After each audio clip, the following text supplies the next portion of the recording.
estava cheirando a leite, dentro de recuperação, e ele ia lá fazer um trabalho, ia visitar o primo dele que estava lá. Nasceu uma grande amizade. Eu estou certo, pastor Dário, que vai perdurar pela eternidade. Que Jesus abençoe, que Jesus lhe dê graça, que Deus revigore as suas forças, para que você possa sustentar este brilhante ministério que é apacentar as ovelhas de Jesus. Que Deus lhe guarde, a você e a sua família. O trabalho é árduo, grande é a seara, mas o Senhor prometeu dar o galardão, estar contigo em todos os dias deste santo ministério que Ele tem confiado. Quero também estender o meu cumprimento, também meu amigo de longa data, nosso irmão Marconi. O Marconi foi, eu vou mais além, ele foi amigo meu de mocidade. Éramos jovens ali, né? Jovens com um pouquinho a idade, né? Tinha 23 anos, eu tinha 24, acho que ele também tinha 23, 24, no Cruzeiro. E ali que se conhecemos, também nasceu uma grande amizade. Depois fui para a Pedra do Descanso, daqui a pouco está ele lá também. Adoramos a Deus, servimos a Deus ali também na Pedra do Descanso, também nasceu uma grande amizade. Aí está aí um fiel ministro do Senhor, servo do Deus Altíssimo. Jesus lhe abençoe também, meu irmão. Receba o meu abraço fraternal. Está ali Sandro no fundo também. Sandro também ali, trabalhamos juntos ali também lá no Cruzeiro.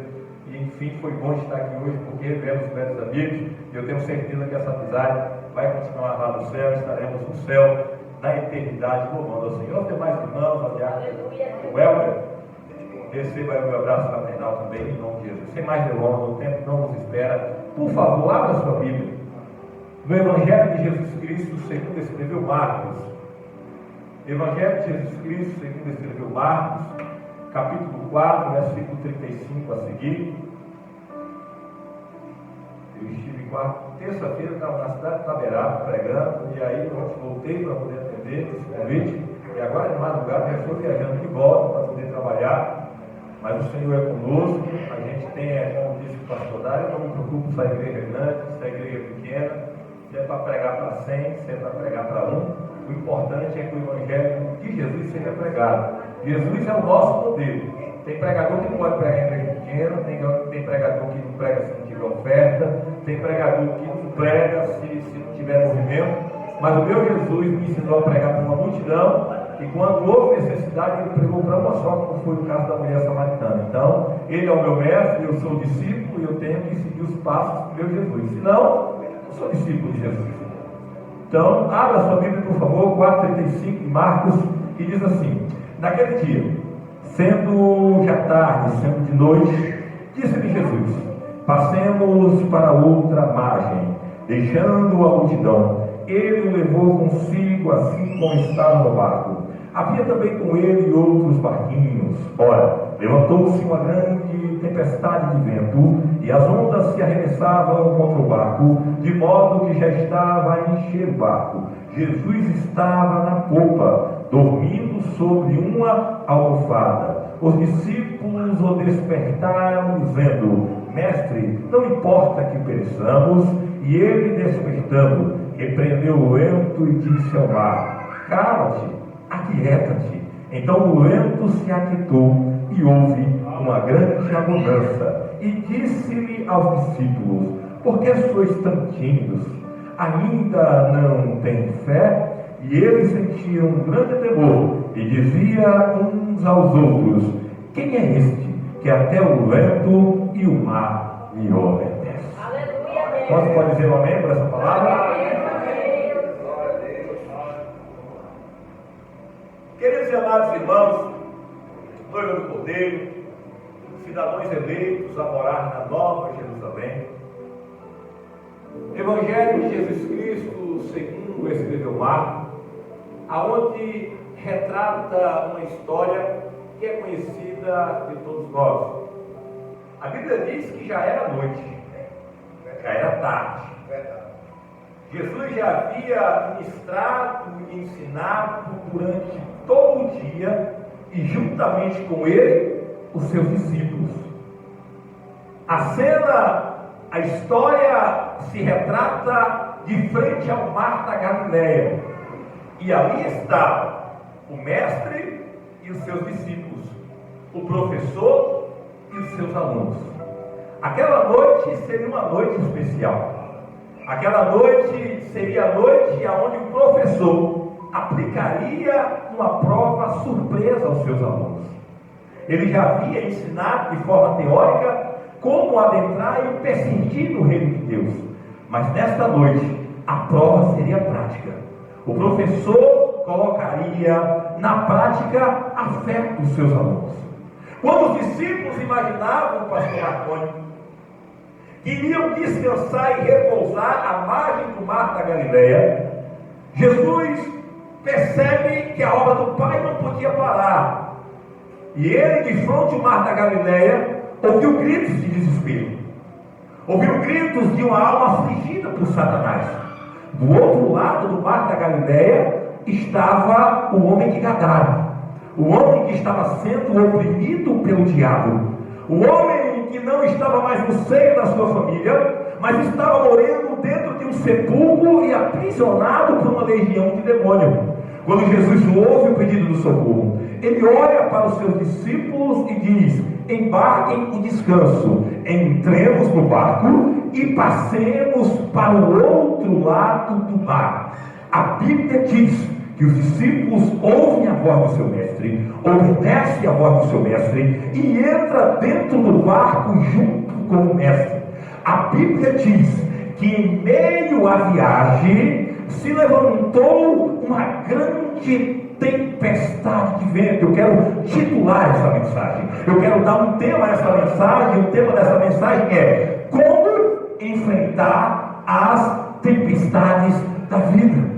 A Bíblia diz que eles estavam no meio do mar da Galileia e foram surpreendidos por uma tempestade de vento. Eu começo a entender, Marconi, eu começo a entender, pastor Dário, que as tempestades da vida são imprevisíveis. Não há como prever as tempestades da vida. Ela vem quando menos a gente espera. As tempestades da vida, minhas irmãs, ela não manda um telegrama, ela não manda uma carta, pastor Sandro, avisando que ela vai vir. As tempestades da vida não está no nosso cartão de contato do WhatsApp para ela mandar uma mensagem e dizer: amanhã estou chegando. Ela é imprevisível, não tem como prever. E o que é que Jesus nos ensina para nos preparar contra essa tempestade?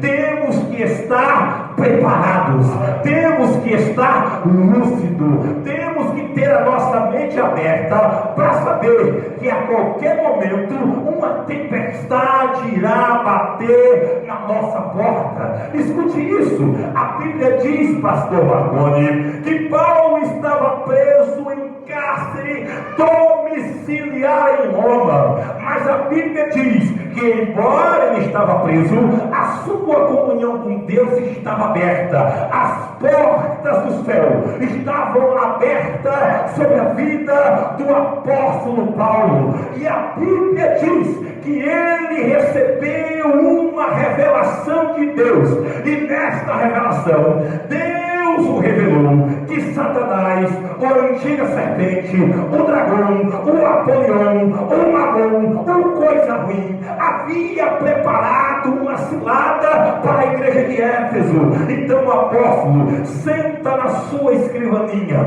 pega papel e caneta e escreve para a igreja de Éfeso, para mostrar esta revelação de que a igreja passaria por dias maus. E o apóstolo diz, capítulo 6, versículo 11: portanto, revestivos de toda a armadura de Deus para as possíveis e astutas ciladas do diabo. Satanás estava preparando uma armadilha, Satanás estava preparando uma arapuca, e o veterano apóstolo manda uma carta avisando: te prepara, se revista, ore, busca Deus, medite na palavra. Capítulo 6, versículo 13 diz: portanto, se revestir de toda a armadura armadura de Deus, para que possa resistir, suportar ao dia mau, e depois de passar a tempestade, permanecer firme. Só permaneceremos firmes se estivermos preparados para enfrentar as tempestades da vida. Salomão, o homem mais sábio que andou sobre a terra, livro de Provérbios, capítulo de número 24, versículo de número 10, ele tem uma mensagem para nós nesta noite. Ele diz da seguinte maneira: se te mostrares frouxo, se te mostrares fraco, no dia da tua angústia, a tua força será pequena. Temos que nos preparar, temos que nos exercitar. Não dá para ficar, pastor Dário, de braço cruzado dentro da igreja.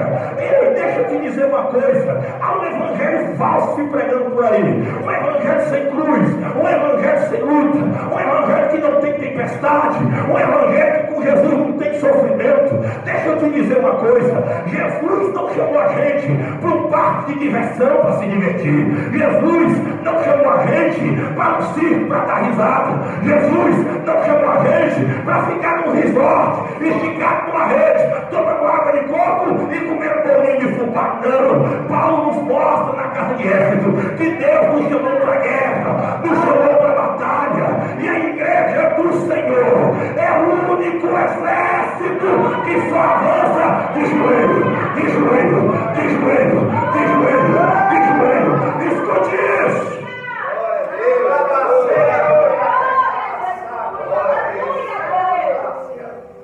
Irmão, pastor Sandro, nós temos os crentes, tem um péssimo hábito de só querer buscar Deus quando já está no meio da tempestade. Temos um péssimo hábito de buscar o 190 espiritual quando o mar já está revolto. Há uma expressão, pastor Marconi, que diz que não se conserta telhado em dias de chuva, se conserta telhados em dias de sol. O exemplo disso é Daniel. A Bíblia diz que quando Daniel foi expulsar a faculdade de Babilônia, ele orava 3 vezes ao dia. Quando o rei Nabucodonosor separou ele para servir ao rei, ele orava 3 vezes ao dia. Quando o rei Nabucodonosor teve uma visão, quando o nosso diácono pregou e falou aqui nesta noite, ele orava 3 vezes ao dia. Quando ele recebeu a revelação de Deus e instruiu o sonho de Nabucodonosor, ele orava 3 vezes ao dia. Quando houve outro probleminha, ele orava 3 vezes ao dia. Em tudo Daniel orava, na vitória, no monte, nos dias de sol. Mas aí chegou o dia da tempestade, aí chegou o dia da dificuldade. Quando falaram, vai para a cova de leão, parece que não falaram nada para Daniel, parece que mandaram até uma boa notícia para Daniel. Daniel não se desesperou, Daniel não perdeu o equilíbrio, Daniel não se desestruturou, embora a mensagem fosse horrenda, ele permaneceu da mesma maneira. Nenhum sintoma de depressão, nenhum sintoma de incredulidade, nenhum sintoma, aleluia, de problema, permaneceu orando, buscando. Ei, a oração tem que ser algo prático na nossa vida. Temos que orar em dias bons, para quando chegar os dias maus, nós está em prática. Quem tem uma vida de oração, ele não se abala com as tormentas da vida. É verdade. Escute isso.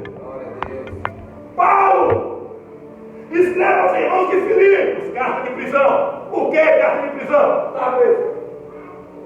E normalmente quem está preso, pastor Marconi, quer consolo, quer ser consolado. Normalmente quem está preso, pastor Dário, conta lamentações. Aqui eu estou sofrendo, aqui a comida é ruim, aqui tem dificuldade. Mas o apóstolo Paulo, ele quando escreve, ele não conta a lamentação, ele não fica de mimimi, aleluia. E ele diz no capítulo 4, versículo 12 desta carta, ele diz da seguinte maneira: olha, sem ter fome e sem terem abundância. Em todas as maneiras e em todas as coisas eu estou instruído, tanto a terem abundância, como a passar a escassez, tanto a ter fome, quanto ter o celeiro cheio. Paulo estava preparado para todo tipo de situação. Paulo, neste versículo, está mostrando que a vida do crente não vai ser vitória. Deixa eu te dizer, existem guerras, pastor Daio, que passamos, escute isso, que não vai acabar amanhã. Existem guerras que duram por muito tempo. Deixa eu te dizer uma coisa, existem tempestades que não vão passar logo. Não é chuva de verão. Existem tempestades que permanecem, aleluia. Existem momentos que você vai orar, que você vai pedir Deus para, mas a pergunta é, e se Deus não quiser que pare? E se Deus não quiser que acabe a guerra? E aí? Escute isso. Se um cidadão quis bofetear a Paulo todo dia, capítulo 12, versículo 7 de 2 Coríntios, Paulo diz: para que eu não me exaltasse nas excelências das minhas revelações, foi-me dado um espinho na carne, a saber, um mensageiro de Satanás, vem todo dia a mim para me esbofetear, acerca do qual eu abri uma campanha de oração, para que ele se afastasse, para que ele cessasse, para que Deus desviasse ele do meu caminho. Paulo abriu uma campanha para acalmar a tempestade, para parar a guerra, para acabar a luta. Aleluia, aleluia, aleluia. E sabe qual foi a resposta de Deus? Não. Sabe qual foi a resposta de Deus? Não vai passar. Sabe qual foi a resposta de Deus? Não vou desviar. Esta luta, Paulo, não vai parar. Esta guerra, Paulo, não vai cessar. Porque, Senhor, a minha graça, a minha graça te basta. Por que, Senhor? Porque o meu poder, Paulo, se aperfeiçoa na tua fraqueza. Nós não nos mostramos fortes quando a conta está cheia, Marco. Não somos fortes, pastor Marconi, quando tudo vai bem. Se mostramos fortes quando estamos no vale e permanecemos firmes, quando estamos na tempestade e não recuamos, quando a guerra grita e a gente vai para frente. Deixa eu te dizer uma coisa aqui. A Bíblia diz que Deus manda uma carta e manda João escrever para a igreja de Esmina e diz: Deus olha e diz: ei, eu sou o que vi, eu sou o que estive morto, mas agora eu vivo, viu? Eu conheço as suas tribulações, eu conheço as suas guerras, eu conheço as suas angústias, eu conheço os judeus que se dizem judeus, mas não são judeus, estão te acusando. Eu estou sabendo que estão sacrificando crente, eu estou sabendo que tem crente sofrendo. É como se a igreja dissesse: olha, Senhor, então vai parar. E Jesus disse: não, vai continuar, a tribulação vai permanecer, mas Senhor, o que a gente faz? Ser fiel, ser fiel, ser fiel, ser fiel até a morte. Te darei a coroa. Aleluia, aleluia. E aí? Se Deus não dá vitória, vai desistir? E se Deus permitir que a tempestade continue, vai recuar? Vai parar de orar? Não. Paulo, como é que você suporta, Paulo, ter fome? Paulo, como é que você suporta a escassez? Paulo, como é que você suporta as dificuldades? Capítulo 4, versículo 3. Posso todas as coisas naquele que me fortalece. O termo certo é: suporto todas as coisas naquele que me fortalece. O que Paulo está dizendo, que muitas das vezes oramos, mas quando Deus não dá vitória, temos que orar para Deus nos dar força, para poder suportar, para poder ficar firme. Aleluia, louvado seja o nome do Senhor. Escute isso, a minha oração aqui nessa noite é para que essa tempestade que você está enfrentando, ela passe, mas se ela não passar, eu oro para que Deus te dê força, para você suportar, para você resistir. Então suporte, fique forte, fique firme, resista, não desista, não retroceda. Aleluia, Deus vai te dar força, você vai suportar, Deus vai te dar graça e você vai suportar. Não recue, Deus manda te dizer que essa tempestade não vai te matar, essa tempestade não vai destruir. Deus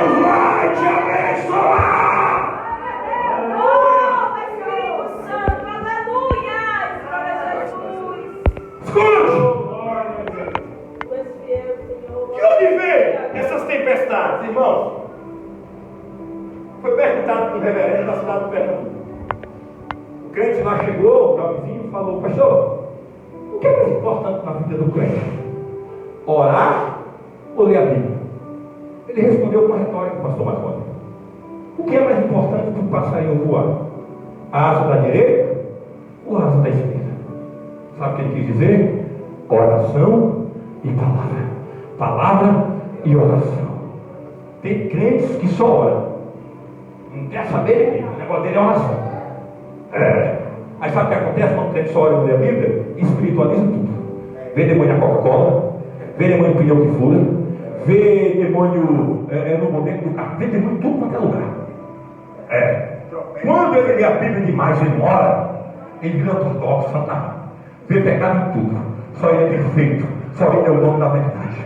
Oração e palavra. O crente tem que ser temperado, tem que ficar no meio, no centro da vontade de Deus. Tem que ter equilíbrio. Quando não tem equilíbrio, cai. Quando não tem equilíbrio, ele tomba. Escute isso: da onde vêm as tempestades? Essa tempestade aqui não veio de diabo, não. Não foi Satanás que mandou essa tempestade, não. Escute isso. Eu quero trazer a geografia do lugar. O mar da Galileia era um mar de 14 quilômetros de largura por 25 quilômetros de comprimento. Embora seja o nome mar, ele não era mar, ele era um lago de água doce. Aleluia. E este mar era cercado pelos Montes Hermon. Os Montes Hermon eram montes de 4.000 metros de altura. O lago ficava mais de 200 metros acima do nível, abaixo do nível do mar. E isso contribuía para que constantemente tivesse tempestades de vento. Quando aquele pé de vento dava em cima dos Montes Hermon, um monte que passa quase durante o ano inteiro debaixo de uma grande geleira, os ventos gelados desciam numa alta velocidade e quando batiam na água causavam uma tempestade, provocando ondas grandiosas. Escute isso: essa tempestade, quem trouxe ela foi Jesus. O produtor deste cenário foi Jesus. Foi Jesus que provocou esta tempestade. Há provas que é Deus quem causa para você passar. Quem foi que mandou, pastor Marconi, Jesus para o deserto? Foi o diabo? Não, a Bíblia diz que o Espírito impeliu Jesus para o deserto. Quem foi que levou Ezequiel por vale dos ossos secos? Foi o diabo? Não, quem levou o profeta para o vale foi a mão do Senhor. Olha, se a situação que você está passando foi Deus que permitiu, se a tempestade que você está passando foi Deus que permitiu, então eu não posso murmurar, eu não posso reclamar. Capítulo 8, versículo 28 de Romanos, a Bíblia diz que todas as coisas cooperam para o bem daqueles que amam a Deus. Tudo que você está passando é para o teu bem. Irmão Alex, eu estou no vale, é para o teu bem. Irmão Alex, estou passando uma tempestade, é para o teu bem. Irmão Alex, problema na minha família, é para o teu bem. Aleluia. O apóstolo Paulo, capítulo 5, versículo 18, ele diz: em tudo dá graça, em tudo dá graça. Escute isso: você tem que adorar, você tem que glorificar. O apóstolo Paulo escreve para os irmãos de Romanos, capítulo 5, versículo 1, ele diz: sendo justificado em Deus, pois pela fé temos paz com o Senhor e nos gloriando na glorificação futura. Paulo está dizendo que o crente tem que adorar porque é salvo, tem que adorar porque naquele grande dia vai estar com Deus. Aí é como se os crentes em Roma, pastor Dário, olhassem e dissessem: então, Paulo, a gente tem que adorar e na glória só porque somos salvos? Paulo disse: não, aleluia, gloriai-vos também na tribulação, sabendo que a tribulação produz a experiência produz a paciência, e a paciência produz a esperança, e a esperança não traz confusão, porque o amor de Deus foi derramado em nosso coração. A tribulação nos deixa mais maduro, as dificuldades nos deixa mais forte, as tribulações da vida nos aproximam mais de Deus. Quanto mais somos atribulados, mais crentes somos. Quanto mais somos atribulados, mais a nossa fé é apresentada. Então glorifique. Se Deus está te provando, Ele quer que você cresça. Se Deus está te provando, Ele quer que você seja maduro. Abacuque não entendia aqui o propósito de Deus. Se você ler a carta de Abacuque, aleluia, o livro do profeta Abacuque, você vai ver que é um diálogo dele com Deus. E ele começa o diálogo dizendo: Senhor, por que tanta prova? Senhor, por que Israel está no vale? Senhor, por que Nabucodonosor sentiu a cidade? Senhor, por que tanto sofrimento? Senhor, por que tão grande tempestade? Deus respondeu a ele e diz, capítulo 1, versículo 5 de Abacuque, leia depois. Deus falou: você quer saber, Abacuque, por que tanto sofrimento? Eu vou te dizer: em vossos dias, nos dias de Israel, eu tenho uma obra tão grande, mas tão grande, Abacuque, que se eu botar agora na situação que você está, ninguém vai acreditar. Quando Deus começa a revelar os seus oráculos e começa a mostrar para o profeta que o que ele estava passando não era para a vergonha de Israel, não era para a derrota de Israel, não era para a sepultura de Israel. Quando Deus revela ao profeta que o que Israel estava passando era para o bem dele, era para ser curado, era para cicatrizar a ferida causada pela idolatria, quando o profeta entende que todo aquele processo era para o bem de Israel, ele lança aquele versículo que todo mundo gosta, capítulo 3, versículo 17, 18, ele diz: ainda que a figueira não floresça, ainda que o produto da vida não dê seu fruto, ainda que o produto da oliveira minta, ainda que não haja vaca no curral, ainda que o gado da manhã seja arrebatado, em todavia, em toda circunstância, na alegria, na dor, no monte, no vale, no dia de sol, na tempestade, eu adorei. Eu te convido nesta noite a adorar a Deus. Eu te convido nesta noite a glorificar a Deus, porque Deus vai mudar a tua história, Ele vai reverter o teu quadro, Ele vai acalmar a tempestade, Ele vai fazer o impossível, porque Ele é soberano.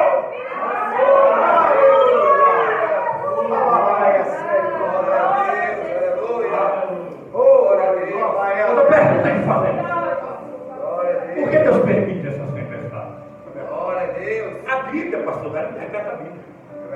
Quem interpreta a Bíblia não é o profeta iluminado que está acima da não. Quem revela a Bíblia não é as filosofias humanas, não é os livros de psicologia. Quem interpreta a Bíblia é a Bíblia. Por que eu passo prova? Por que Deus permite? Salmo 11:5. Deus prova o justo. Em outras palavras, Deus prova o grande. E por que Deus prova? Deuteronômio, capítulo 8, versículo 2. Deus olhou e disse: é o livro da repetição. É a repetição da lei de Deuteronômio. É o livro da despedida de Moisés. Aí Deus disse: foi eu que permiti que vocês passassem no deserto. Foi eu que humilhei vocês. Foi eu que deixei vocês ter fome. Foi eu que causei todo esse tipo de prova na vida de vocês, para saber o que havia no seu coração, para que vocês pudessem saber que nem só de pão viverá o homem, mas de toda a palavra que sai da boca de Deus. Deus nos prova, não para Ele saber quem somos nós, porque Ele sabe. Deus nos prova para mostrar para nós mesmos quem somos nós. É na prova que se revela o adorador e o murmurador. É na prova que se revela os que têm fé e os que são incrédulos. É na prova que se revela aqueles que verdadeiramente servem e aqueles que não servem a Deus. Deus nos mostra quem nós somos na prova, no vale. Escute isso. O apóstolo Pedro, capítulo de número 4, versículo de número 12, ele disse: e não vos estranheis a ardente prova que há de vir sobre vós, como que se fosse coisa estranha. Esse evangelho que estou pregando aí não é de Jesus, não, irmão. Esse evangelho sem sofrimento, esse evangelho sem dor, esse evangelho vem e receba, esse evangelho que se você serve a Deus, Deus não vai deixar você passar difícil. Esse evangelho não é de Jesus, não, irmão. O convite do evangelho é chamar para carregar a cruz, é para sofrer. Aleluia. Me mostra na Bíblia. Aleluia. Rapaz, esse evangelho que estou pregando, aleluia, a principal função do evangelho não é te dar vitória não, irmão, não é te dar bênção não é te dar carro novo não. A função do evangelho não é fazer de você uma pessoa rica não, porque se o evangelho fosse para prosperar a pessoa, o símbolo do Evangelho não era a cruz, não. Aleluia, era uma escada para a pessoa subir. Cruz simboliza sofrimento, cruz simboliza dificuldade. Aleluia, mas como não estranhar se só pregam prosperidade? Como não estranhar se pregam facilidades em vez de uma vida de renúncia? Existem pessoas aí, irmão, que estão fazendo ajuntamento. Tem ajuntamento, mas não tem quebrantamento. O nome deles estão escritos no rol mesmo, estão, mas não estão escritos no livro da vida. Essas pessoas foram batizadas, desceram as águas, mas não nasceram de novo. O Evangelho entrou para o Evangelho, mas o Evangelho não entrou neles. Chegaram-se para a igreja, mas nunca se achegaram a Cristo. Capítulo 1, versículo 7, Pedro diz: para que a prova da vossa fé, que é mais preciosa do que o ouro, que é provada pelo fogo, seja encontrada em glória, louvor, honra e adoração. Quando passamos pelas dificuldades, é Deus provando a nossa fé. Vivemos uma geração, irmãos, de crente de teoria. Se o mar fechar, eu clamo, Deus abre o mar. Se eu entrar na fornalha, eu oro e Deus faz um leão travesseiro para mim. Mas quando passa na prova do muro, reclama, blasfema, abandona a igreja.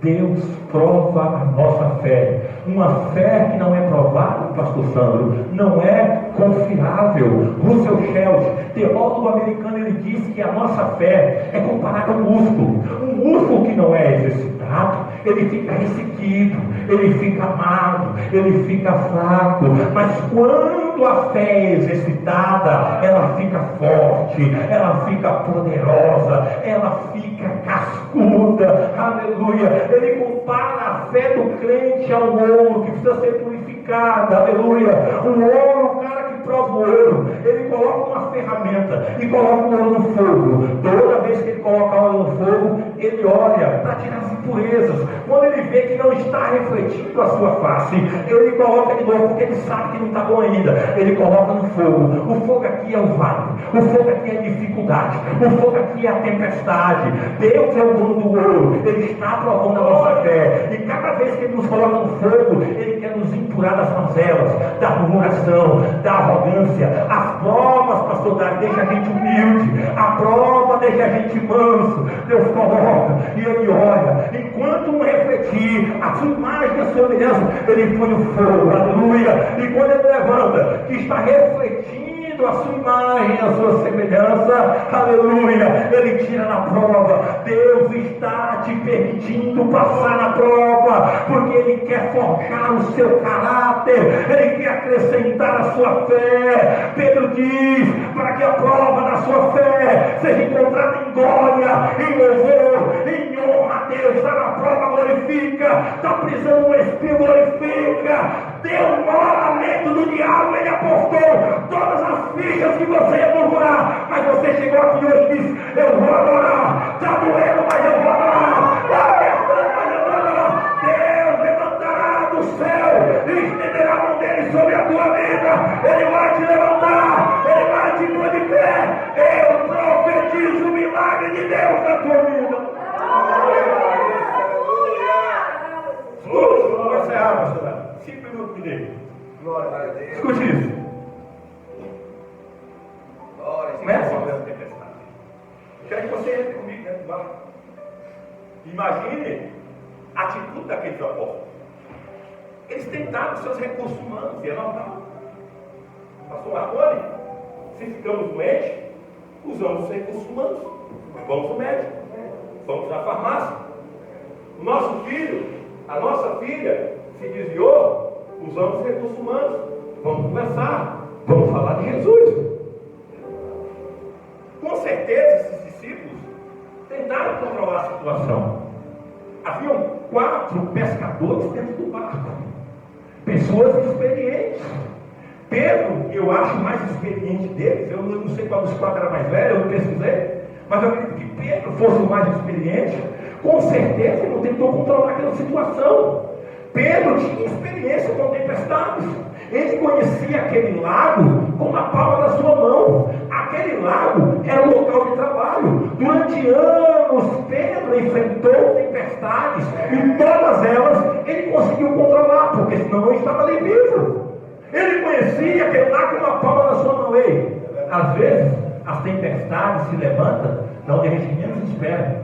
Do nosso habitat, dentro da nossa casa, na nossa rua, das pessoas mais próximas, aleluia. É uma traição, é um puxão de tapete, é uma maledicência. Pedro tentou de alguma maneira controlar, ele tentou seus recursos. Eu imagino Pedro colocando 6 apóstolos para um lado, 6 para o outro, Jesus no centro, para balancear o peso, não resolvendo. Ele falou: vamos fechar as velas para que o vento não vai sacudir. Mas a tempestade aumentava mais, aumentava mais, aumentava mais.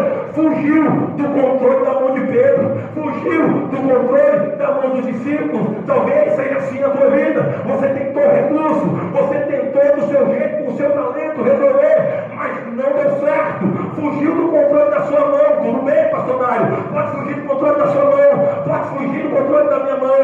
A situação pode fugir do controle do presidente da República, porém, todas as coisas, absolutamente todas as coisas, estão no controle da mão do Senhor. Ele tem as rédeas do universo, Ele tem o controle da sua vida. Fica tranquilo, aleluia. Todas as provas, olha para mim, todas as provas são pedagógicas. Repita comigo: toda prova eu aprendo algo. Vamos aprender com os discípulos? Primeiro, quando Deus cria a situação, Ele nos faz enxergar que precisamos ser mais dependentes de Deus. As provas, pastor Dário, causam em nós dependência de Jesus. Ele diz em João capítulo 15, versículo 5: sem mim nada podeis fazer. 17 do livro de Êxodo, a Bíblia diz que quando Israel pelejava, enquanto Moisés estava com a mão abaixada, o povo de Israel perdia. Quando ele estava com a mão levantada, o povo de Israel vencia. Mão levantada é símbolo de dependência. Mão levantada é dizer: Deus, eu quero a tua ajuda. Senhor, eu não vou vencer essa guerra sozinho. A mão cansou, mas tinha gente para ajudar. É hora que o pastor ajuda você a levantar a mão. É hora que o diabo ajuda você a levantar a mão. E você lembra: Deus, eu sou dependente. Deus, eu preciso da sua ajuda. Escute isso: ser dependente de Deus é quando você rejeita todos os recursos humanos e espera no Senhor a solução da sua causa. Aleluia. Escute isso: tudo, olha o que eu vou dizer, tudo, absolutamente tudo que você coloca na mão do Senhor em oração, tem solução, tem resposta, tem saída, tem providência. Seja um crente dependente de Deus. Escute, Deus nos ensina que temos que aprender a confiar mais nele. Vamos para dentro do bar. Está todo mundo perto, porto seguro. Pedro, bote salva-vida. Pedro procura e não acha nada, mas de repente ele olha. Para onde? Para a popa do barco. Como é que é o nome de Jesus? O que significa? Jesus, como é que é o nome dele? O significado? Salvador. É o salva-vida que você precisa? Jesus está no barco? O salva-vida está ali. Ele estava sentado, pastor Dário, na popa. A popa é o lugar onde está o volante do barco. Vira o barco para a direita, nós temos que confiar que Jesus está no controle do barco. Mas irmão, essa Bíblia diz que ele estava dormindo como homem, como Deus. Ele não dorme. Davi, quando estava pedindo socorro, ele dizia: eleva os meus olhos para o alto.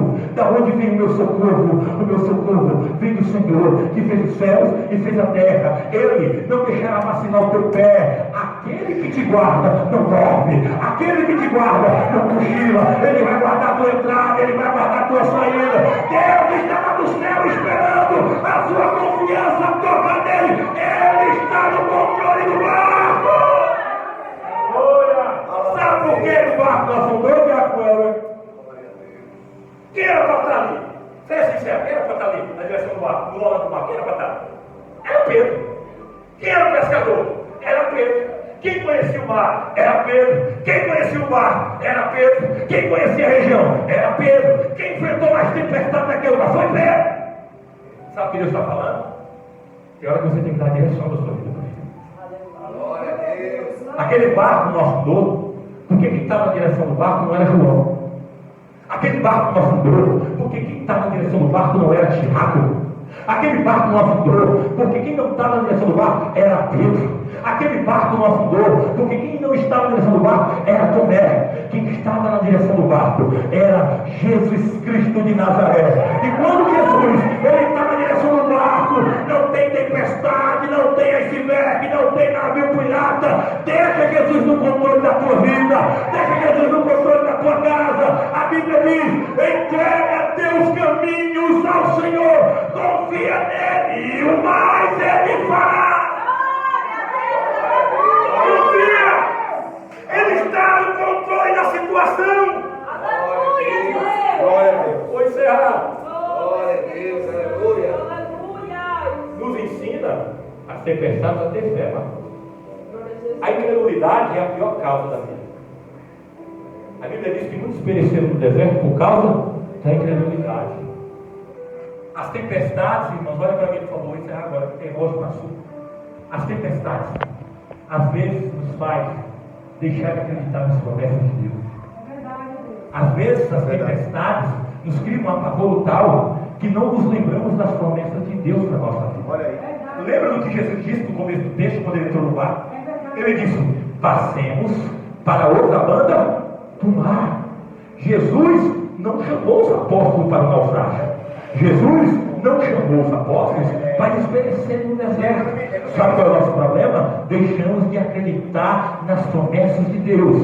Deixamos de acreditar na palavra de Deus para olhar para as circunstâncias. Se nós olharmos para as circunstâncias, teremos medos. Se olharmos para as circunstâncias, a nossa fé vai fracassar. Eu quero te convidar nesta noite a olhar além das circunstâncias. Eu quero te convidar, mesmo a esse mar revolto, mesmo a essa tempestade, eu quero te convidar a se agarrar às promessas de Deus, a confiar de que você não vai perecer nesse deserto. Eu quero que você tome a atitude de Jacó como Rio, segurou, não largou, segure nas promessas de Deus, se agarre. Você não vai perecer nesse deserto. A tempestade vai.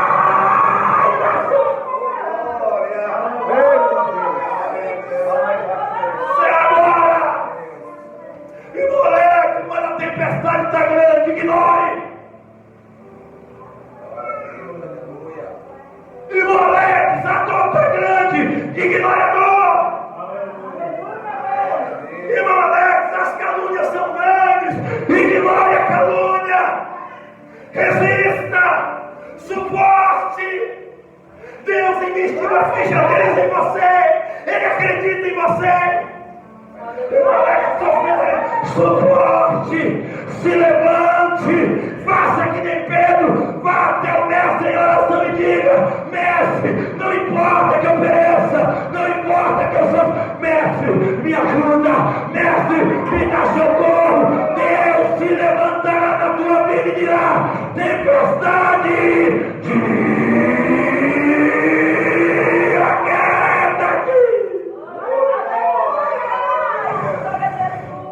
põe de pé, irmão Jesus. Glória a Deus. Glória, glória. Escute isso. Glória a Deus. Jesus se levantou. Falou: por que vocês estão com tanto medo? Jesus está perguntando para você mesmo, tempestade. Por que você está com tanto medo? Será que essa tempestade, Deus está querendo dizer o seguinte: será que essa tempestade que você está enfrentando é maior do que eu? Será que essa tempestade afunda o barco onde eu estou? Quando Jesus aquieta aquela tempestade, está dizendo: quem manda no vento sou eu. Quem manda em toda a criação sou eu. Essa tempestade se levantou porque eu quis. E ela vai cessar quando a sua fé toca no teu coração. Escute isso, encerra. No meio da dificuldade, olha para mim. Sabe o que os apóstolos fizeram? Chamaram Jesus. Quando eles viram que não tinha jeito, eles correram para debaixo da sombra do Onipotente. Eles, olha para mim, look me please, vou falar em inglês para ver se vocês me entendem. Quem é que vocês têm procurado em meio à tempestade? Quem é que nós vivemos uma geração onde os crentes estão procurando recursos humanos? estão procurando pessoas iluminadas, que se sentem ser Deus. Ele mesmo prega para si, coloca sua voz sobre si, o seu oráculo, seu conversa fiada. Deus não dá a sua glória para ninguém. Não dá nada. O poder, olha para mim, o poder não está no mim, irmão. O poder não está na igreja. O poder não está no pastorário. O poder está na sua palavra. E eu não me envergonho do evangelho, porque o evangelho é o poder. É esse evangelho que vai mudar a tua vida. É esse evangelho que vai libertar a tua família. É esse evangelho que vai curar. É esse evangelho que vai libertar. Teve um problema lá em Betânia, na família de Lázaro, lá na beira da morte. Mandaram chamar quem? Jesus. Teve um problema com o centurião de Cafarnaum, seu servo estava à beira da morte. Mandaram chamar quem? Jesus. A filha de Jairo estava à beira da morte. Mandaram chamar quem? Jesus. Chame Jesus. Clame por Jesus. Busque por Jesus. Aleluia. Vou orar agora. Glória a Deus, aleluia. Essa tempestade, escute, não vai durar para sempre. Glória a Deus. Ela vai passar. Glória a Deus. Essa luta que você está passando, ela não vai durar para sempre. Ela vai passar. A guerra da Ucrânia e da Rússia, por mais violenta e turbulenta que ela seja, ela não vai durar para sempre. Uma hora. Salmo 35. O choro dura uma noite inteira, mas dura para sempre. A alegria vem ao amanhecer. Essa luta vai passar. Essa dificuldade vai passar. Não ceda, não retroceda, não joga toalha. O que você está passando é um inverno espiritual. O inverno é uma estação, ela não dura para sempre, ela passa. Depois do inverno vem a primavera, uma estação dócil, onde o sol brilha, onde os pássaros cantam, onde as flores desabrocham. O que você está passando é por um inverno espiritual. Aleluia. As flores não desabrocham, os pássaros não cantam, o sol é mais fraco, mas essa tempestade, esse inverno não vai durar para sempre, ele vai passar. Eu profetizo a primavera de Cristo sobre a tua vida. Eu ministro que essa tempestade ela vai cessar, os pássaros vão cantar, Deus vai te abraçar com a sua misericórdia e o sol da justiça vai brilhar. Não desista, vai passar, não retroceda, vai passar, vai passar, vai passar. Essa tempestade vai